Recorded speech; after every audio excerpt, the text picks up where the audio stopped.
संजीव,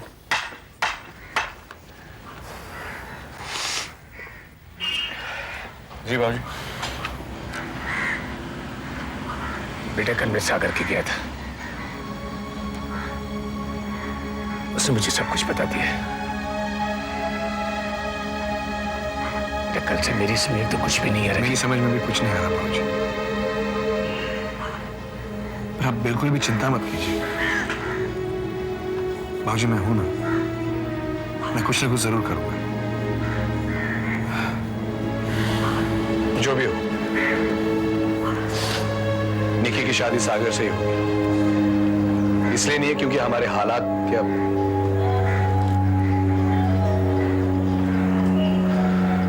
पर इसलिए क्योंकि निकी सागर से प्यार करती है। आप चिंता मत कीजिए बाबूजी, मैं कह रहा हूं ना आपसे, मैं कुछ ना कुछ जरूर करूंगा। देख ली बेटा, अकेले एक तू ही है बेटा जो कुछ कर सकता है।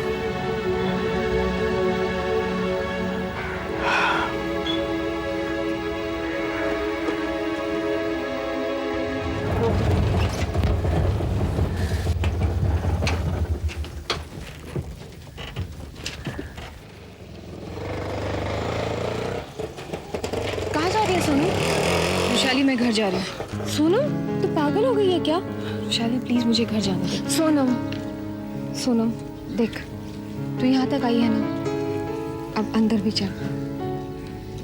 सोनम थोड़ी सी हिम्मत रख, और अगर तुझे ऐसा लगा ना कि तेरा मन नहीं लग रहा है तो तू घर चली जा, मैं तेरे साथ चलूंगी। But please Sonam, don't run अभी।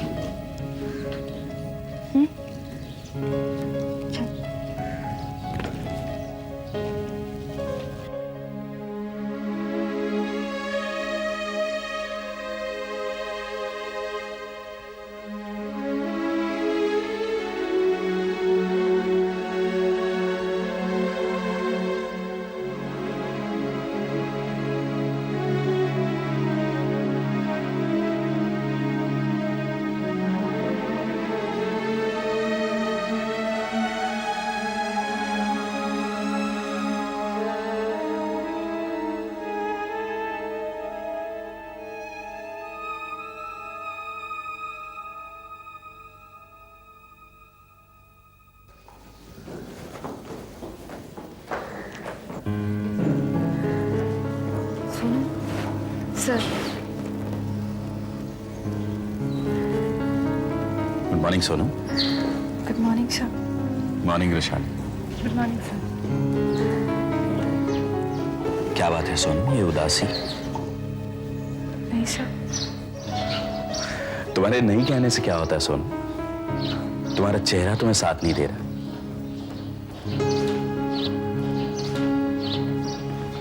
सोनम, तुम जानती हो सोनम का मतलब क्या होता है? मुझे भी नहीं पता, लेकिन मैं जितना तुम्हें मिलकर जान पाया हूं उसमें सोनम का मतलब होता है शरारत, चंचलता, जो तुम में थी। सोनम का मतलब है क्लासरूम में च्युइंगम खाना और सर के देखते ही मुंह चलाना बंद कर देना। यह समझ करके पकड़ी नहीं गई, लेकिन हर बात पकड़ी गई, और सर ने जानबूझकर तुम्हें क्लासरूम से नहीं निकाला, क्योंकि सर को सोनम में वो बात पसंद थी। कभी नजरअंदाज कर दिया तो कभी स्ट्रिक्ट होने की एक्टिंग कर ली। आज मेरे सामने जो खड़ी है वो सोनम नहीं है, उसका नाम सोनम नहीं है।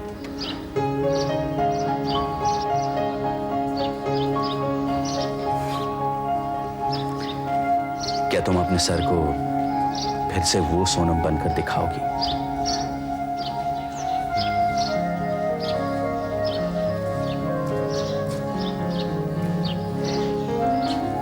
च्युइंगम है तुम्हारे पास?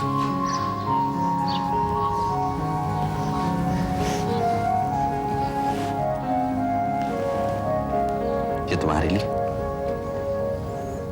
ये तुम्हारे लिए। सोनम, तुम इसे क्लासरूम में खाना, और वैशाली हम इसे आधी आधी क्लास के बाद खाएंगे। और सोनम, आज तुम क्लासरूम में च्युइंगम खाते हुए पकड़ी भी गई, तो आज माफ, क्योंकि मैं अब भी मानता हूं कि क्लासरूम में च्युइंगम खाना बहुत गलत बात है। लेकिन सोनम अगर क्लास में च्युइंगम ना खाएं तो सोनम सोनम नहीं है।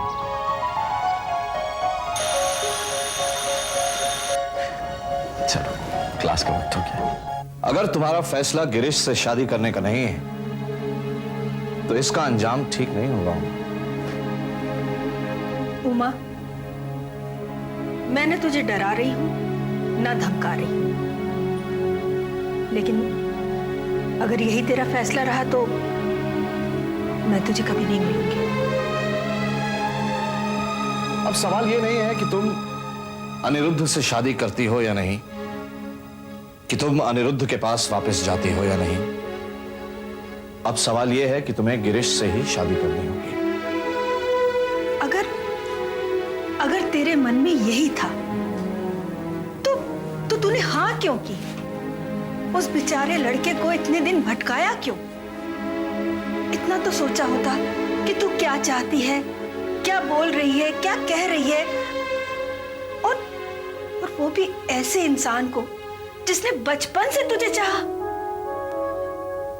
माँ, मैंने उसे कोई धोखा नहीं दिया है। नहीं बेटा, बात ये नहीं है कि किसने धोखा दिया है और किसने फरेब खाया है।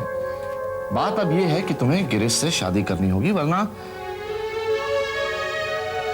तुम्हारी माँ और मैं हमेशा हमेशा के लिए तुमसे दूर चले जाएं।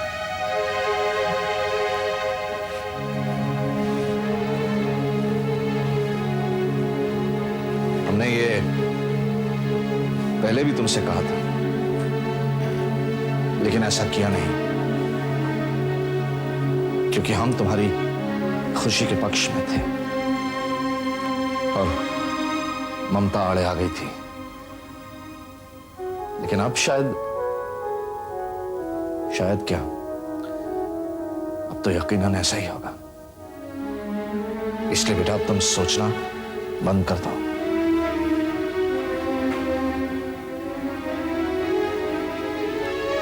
मैं गिरीश से बात कर लूंगी। गुड,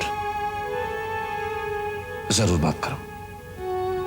और ख्याल रहे बेटा कि इस बार फैसला हमारी खुशी के पक्ष में, वो नहीं जो तुमने फैसला किया। उमा, क्यों बेटा, क्यों अपने आप को सजा दे रही है और साथ में हमें दुखी कर रही है? अरे तू हमारी एक ही औलाद है। क्या क्या सपने देखे थे तेरे लिए, और तू। माँ, मैंने कहा ना, मैं गिरीश से बात कर लूंगी। ठीक है, ठीक है बेटा।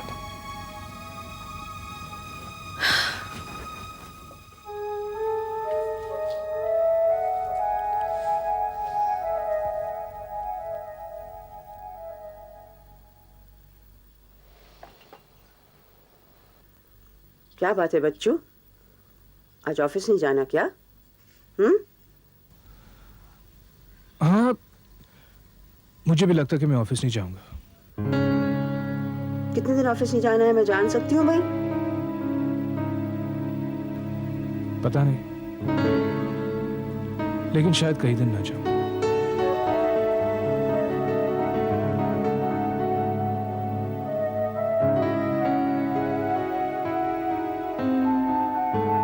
तो फिर ऐसा कर, माँ को ही कहीं घुमा लाना।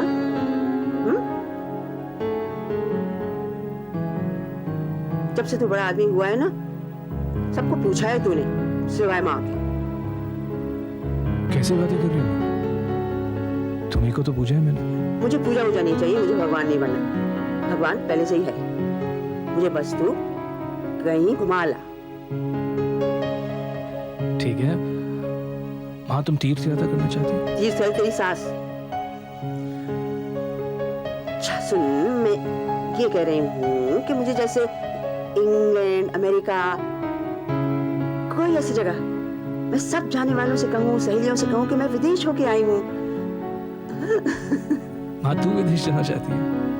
हाँ हाँ, क्यों नहीं, मगर अकेले नहीं जाऊंगी, अपने बच्चों को साथ लेके जाऊंगी। 2-4 महीने रह के आएंगे। हाँ ठीक है, मैं आज टिकट के लिए बोल देता हूँ। एक लड़की देखनी है मुझे वहां तेरे लिए। लड़की क्यों माँ? क्यों नहीं, शादी तो करनी है ना।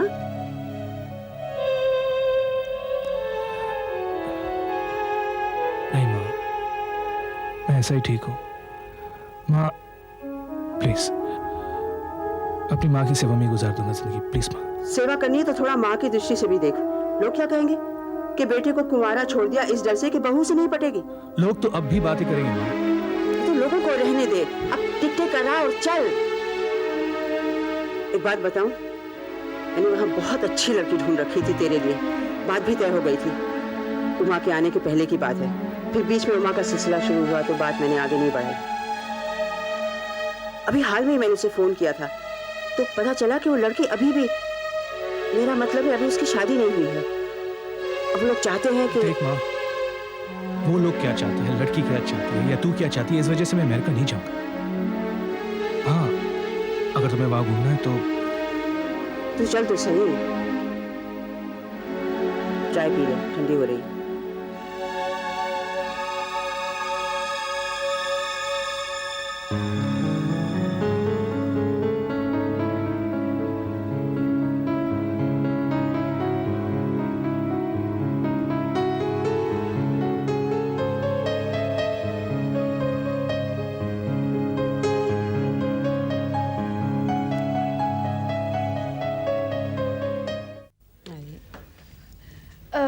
ये वहाँ रख दो टेबल पे। ये सब किस लिए?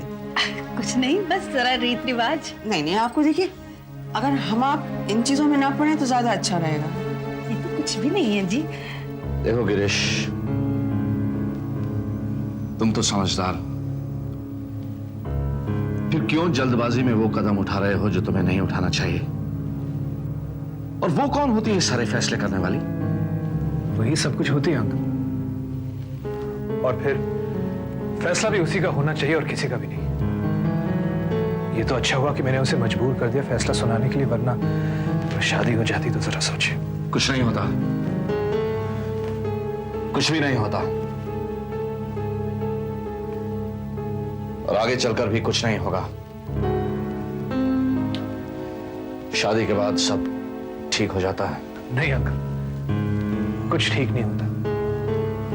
अनिरुद्ध को चाहकर भी अगर मेरा मतलब है तो फिर मैं तो देखो देखो गिरीश, मैं सिर्फ इतना कहना चाहता हूं कि प्लीज अंकल, आप प्लीज जबरदस्ती मत कीजिएगा। जबरदस्ती करके शायद उमा मान भी जाए, मगर मैं शायद ना मानूं। और अगर आप मेरा कहना मानोगे तो आप उमा के साथ भी जबरदस्ती मत कीजिएगा। गिरीश, मेरी समझ में नहीं आ रहा, अचानक की बात नहीं अंकल। उमा का यकीन पहले दिन से था और मेरा शक भी। फर्क सिर्फ इतना है कि मेरा शक अब यकीन में बदल गया है। एक्सक्यूज मी, ये फाइलें मुझे अंदर।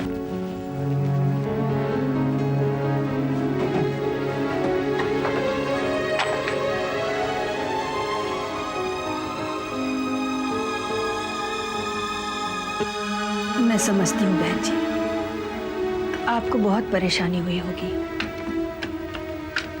गिरीश को भी बहुत दुख हुआ होगा।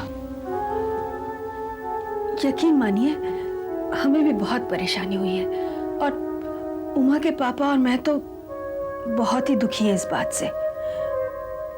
लेकिन मुझे लगता है कि ये एक दौरा है जो उमा पर पड़ा है, वरना अचानक वो ये सब क्यों? अचानक नहीं बहन जी, ये दौरा भी नहीं है। उमा अनिरुद्ध से आज से नहीं, वो पहले से प्रेम करती है। जब वो उसे छोड़कर आपके यहाँ आई तो अपने आप को वहीं पर छोड़कर आई थी।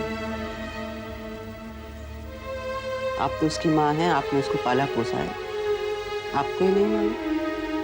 ऐसी बातें कैसे कर रही है? दरअसल बात यह है कि वो एक और बात मैं आपसे कह दूं, ये है कि मुझे किसी चीज की चिंता नहीं है, ना मैं करती हूँ, लेकिन अपने बेटे का रंज मुझे बहुत दुख देता है। मन बच्चों जैसा है उसका, बिल्कुल चोट भी बहुत जल्दी लगती है उसको। बच्चे की मानंद चांद को देख देख कर ऊपर देखता देखता चलता है। कदम जमीन पे होते हैं, नजर आसमान पे। गिर जाता है और फिर उसमें इतना हुनर भी नहीं है कि अपनी चोट को छुपा सके। जो दिल में होता है वो उसके चेहरे पे जाहिर हो जाता है।